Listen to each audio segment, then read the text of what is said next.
Salam sejahtera tuan-tuan, puan-puan, baiklah berita sepenuhnya. Keputusan BN untuk bekerjasama dengan PH bagi menubuhkan kerajaan persekutuan selepas PRU15 dan bukannya dengan PN seperti penggal lalu adalah kerana kerjasama dengan PN akan membawa lebih banyak mudarat, kata pengurusinya Ahmad Zaid Hamidi. Zaid berkata BN membuat analisis berkenaan gabungan politik mana yang akan membawa paling kurang mudarat kepada BN dalam jangka panjang. Kami buat analisis bukan saja sekarang, tapi untuk jangka sederhana dan panjang. Mudarat mana yang kurang yang boleh terus relevankan UMNO, katanya dalam wawancara yang disiarkan secara langsung di saluran YouTube NR Channel semalam. Majelis tertinggi MT UMNO putuskan lebih banyak mudarat dengan PN. Mereka bertanding di kawasan sama yang kami bertanding di kawasan Melebet yang ada kelompok Melayu, kita berperang di gelanggang yang sama, katanya.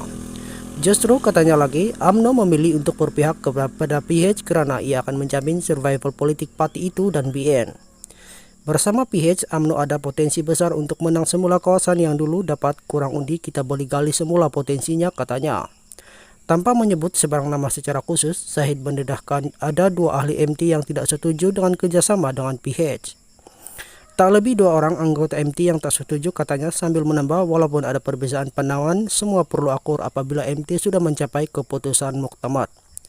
Adakah ini tidak demokratik? Adakah saya gunakan kuasa autokratik ataupun saya seorang diktator yang buat keputusan sendiri?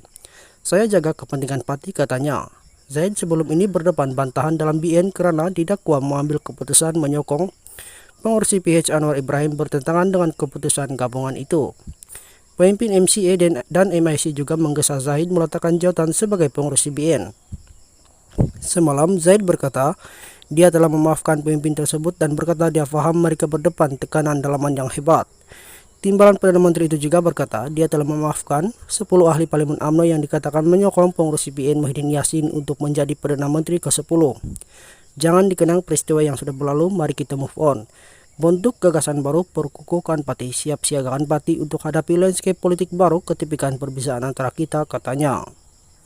Mengulas rasa tidak senang beberapa pihak terhadap kerjasama UMNO dan DAP dalam kerajaan, Zaid berkata kemarahan itu turut dihalakan kepada bekas Perdana Menteri Dr. Mahathir Mohamad.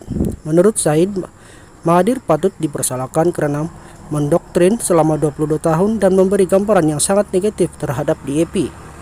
Akhirnya Mahathir mendakap parti itu, dia yang membawa DAP masuk dalam kerajaan PH selepas PRU 2018. Kita lihat bersatu juga mendakap parti itu DAP, begitu juga dengan PAS sebelum ini. Parti yang belum lagi adalah UMNO dan BN, katanya sambil memberi jaminan dia tidak akan menggadaikan falsafah UMNO walaupun bekerjasama dengan DAP. Pernah lantang mengkritik DAP, Zaid bertukar nada selepas penubuhan kerajaan baru apabila berkata DAP telah memberi jaminan untuk akur dan patuh dengan 4 perkara yang digariskan dalam perlembagaan persekutuan termasuk berkaitan agama Islam dan keistimewaan orang Melayu. Zaid kemudian berkata BN yang hanya meraih 30 kursi parlimen sepatutnya bersyukur kerana mendapat jawatan menteri yang lebih banyak berbanding DAP yang menang 40 kursi parlimen. Kita bernasib baik, kita hanya menang 30 kursi, diberikan 6 jawatan menteri penuh. Ada parti yang menang 40 kursi tapi dapat 4 menteri sahaja. Tak bersyukur kepada Allah jika tak berterima kasih kepada yang memberi. Terima kasih kepada Anwar kerana beri peluang untuk kita jadi menteri dan timbalan menteri, katanya apabila ditanya jika BN berpuas hati diberikan 6 jawatan menteri dan 6 jawatan timbalan menteri.